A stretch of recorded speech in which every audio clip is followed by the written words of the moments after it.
C'est l'histoire de Thaïs et de sa mère. Une histoire de harcèlement scolaire et de racisme. Pendant plusieurs années, dans un collège de l'Oise, ce jeune métis a été insulté, humilié et agressé à cause de sa couleur de peau.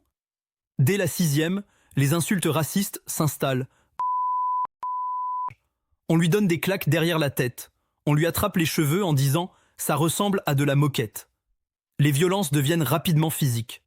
Thaïs raconte qu'un jour, dans le bus scolaire, un élève s'est approché de lui et l'a étranglé. C'est une amie qui a couru prévenir un adulte avant que la situation ne dégénère. À d'autres moments, on lui tord violemment le bras. Ses affaires sont jetées dans les toilettes et il affirme qu'une professeure a vu la scène sans intervenir. Chaque jour, Thaïs vit avec la même pression, la même peur. Il explique « On me donnait des claques, on me touchait les cheveux, on m'insultait. C'était par rapport à ma couleur de peau. » Il ajoute que plusieurs élèves ont insulté sa mère, la traitant de parce qu'elle avait épousé un homme noir. Sa mère, Élodie, décrit des scènes d'une violence inacceptable. Un jour, des parents d'élèves se présentent devant leur domicile et déclarent « Nous, on vote RN.